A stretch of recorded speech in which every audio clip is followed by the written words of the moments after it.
2026-27 academic year కి admissions ని ఆహ్వానిస్తుంది పల్లవి engineering college. నాక్ ఏ గ్రేడ్ గుర్తింపు, అత్యాధునిక మౌలిక సదుపాయాలు, 91% పైగా ప్లేస్మెంట్ సక్సెస్ రేట్ తో టాప్ ఎంఎన్సీ కంపెనీలో ఉద్యోగ అవకాశం. అడ్మిషన్ల కోసం 9247528134 9247528135 నంబర్స్ ని ఈ రోజే సంప్రదించండి. నమస్తే, వెల్కమ్ టు పల్లవి ఎడ్యుకేషన్. ప్రస్తుతం మనం ఉప్పల్లో ఉన్న సిగ్నేచర్ ఐఏఎస్ అకాడమీలో ఉన్నాము.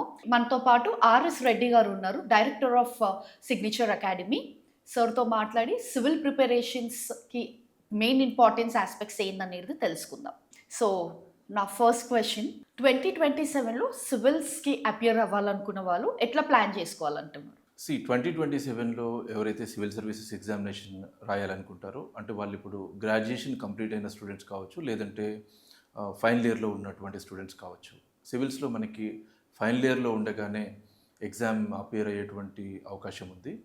సో ఎవరైనా ఇక నుంచి 2027లో మీరు అపియర్ అవ్వాలి అనుకుంటే ఒక 1 year టైం ఉంది. ఎందుకంటే జనరల్గా సివిల్ సర్వీసెస్ ప్రిలిమ్స్ ఎగ్జామినేషన్ మే ఎండ్లో ఉంటుంది, లాస్ట్ వీక్. ఈ ఇయర్ మే 24th ఉంది. సో 2027లో కూడా 1 year టైం ఉంది కాబట్టి 2027లో ప్రిలిమ్స్ అపియర్ అవ్వడానికి ఈ 1 yearని మీరు జాగ్రత్తగా ప్లాన్ చేసుకుంటే ఎగ్జామినేషన్ని క్లియర్ చేయడానికి అవకాశాలు చాలా ఎక్కువగా ఉంటాయి. ఎలా అంటే ప్రిలిమ్స్ మెయిన్స్ ఇంటిగ్రేటెడ్గా ప్రిపేర్ అవ్వాల్సినటువంటి అవసరం ఉంటుంది. అట్లాగే ఇంటర్వ్యూకి సంబంధించినటువంటి అప్రోచ్, ఒపీనియన్ని ఫామ్ చేసుకోవడం అనేది కూడా ముందు నుంచే క్యాండిడేట్స్ అలవర్చుకోవడం కూడా అడ్వైజబుల్. ప్రిలిమ్స్ అండ్ మెయిన్స్లో కామన్గా ఉన్నటువంటి సబ్జెక్ట్స్ ఏంటి అనేది ముందు ఐడెంటిఫై చేయాలి. ఆ రెండింటిపైన ఫోకస్ చేయాలి. అట్లాగే మీరు ఒక డైలీ షెడ్యూల్ మెయింటైన్ చేస్తూ, వీక్లీ షెడ్యూల్ కూడా మెయింటైన్ చేస్తూ ఒక స్పెసిఫిక్ పీరియడ్ ఆఫ్ టైంలో సిలబస్ని కంప్లీట్ చేయాలి. ఇది ఎందుకు అంటే ఫర్దర్ మీకు రివిజన్కి ఎక్కువగా టైం దొరుకుతుంది.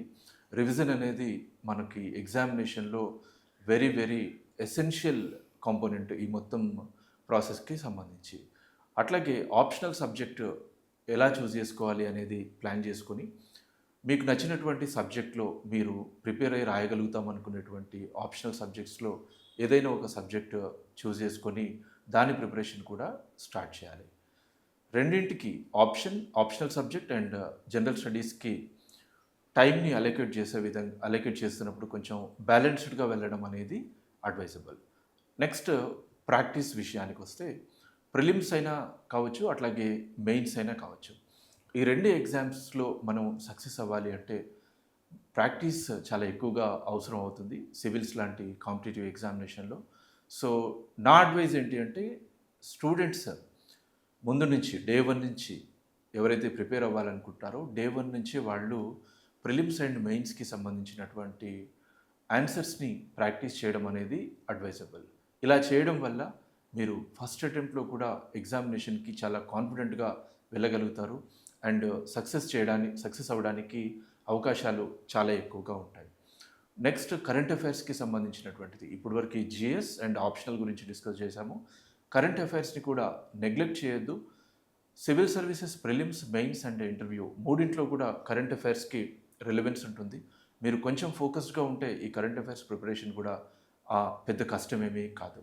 సిగ్నేచర్ ఐఏఎస్ అకాడమీలో ఏ విధంగా అయితే మేము ఎవ్రీడే ప్రాక్టీస్ పైన ఇన్సిస్ట్ చేస్తాము, మీరు ఇండివిజువల్గా ఓన్గా ప్రిపేర్ అయినా కానీ, సెల్ఫ్ స్టడీలో అయినా, లేదంటే క్లాసెస్ విన్నా, ఖచ్చితంగా డైలీ ప్రాక్టీస్ అనేది ఒక హ్యాబిచువల్ యాక్షన్గా పెట్టుకోండి. ఈ 1 year పీరియడ్ ఆఫ్ టైంని చాలా జాగ్రత్తగా ప్లాన్గా యూటిలైజ్ చేయండి. ఖచ్చితంగా మీరు సక్సెస్ సాధించే అవకాశాలు ఉంటాయి. All the best. అయితే సార్, సివిల్స్లో ఆన్సర్ రైటింగ్ ప్రాక్టీస్ చేస్తుంటాం అన్నట్టనే మన ర్యాంకర్స్ చెప్తుంటారు. సో దాని ఇంపార్టెన్స్ ఏంటి? ఆన్సర్ రైటింగ్కి చాలా ఇంపార్టెన్స్ ఉంటుంది. మీరు చాలా వ్యాలిడ్ క్వశ్చన్ అడిగారు. ఎందుకు ఇంపార్టెన్స్ అంటే సివిల్స్లో 2 స్టేజెస్లో ఎగ్జామ్, ఒకటి ప్రిలిమ్స్ అండ్ రెండోది మెయిన్స్. ప్రిలిమ్స్ వచ్చేసి objective type of examination. So అక్కడ మనము ఒక స్క్రీనింగ్ టెస్ట్ లాంటిది మాత్రమే. మన మెరిట్ ఎక్కడ కౌంట్ అవుతుంది అంటే మెయిన్స్లో కౌంట్ అవుతుంది. మెయిన్స్లో వచ్చినటువంటి మార్క్స్ని బేస్ చేసుకొని ఇంటర్వ్యూకి క్వాలిఫై అవుతాము. ఫైనల్గా మెయిన్స్ అండ్ ఇంటర్వ్యూ మార్క్స్ని కలిపి ర్యాంక్ అవార్డ్ చేయడం అనేది జరుగుతుంది. సో మనం ఆ మెరిట్ లిస్ట్లో ఉండాలి అంటే ఆన్సర్ రైటింగ్లో మనము మంచి ఒక మెరిటోరియస్ స్టూడెంట్ లాగా ఒక ఆన్సర్ ప్రజెంట్ చేయాలి కాబట్టి మనం ప్రజెంట్ చేసేటువంటి ఆన్సర్ మెరిటోరియస్గా ఉండాలి కాబట్టి ఆ ప్రాక్టీస్ ముందు నుంచే అవసరం అవుతుంది. జనరల్గా బీటెక్లో ఉన్నటువంటి స్టూడెంట్స్ అయి ఉండొచ్చు, లేదంటే అదర్ స్ట్రీమ్స్లో అయి ఉండొచ్చు, వాళ్ళకు ఉన్నటువంటి సిలబస్ అయి ఉండొచ్చు, కరికులం కారణంగా అయి ఉండొచ్చు, ఆన్సర్ రైటింగ్ పైన ఎక్కువగా ఎంఫసిస్ ఉండకపోవచ్చు.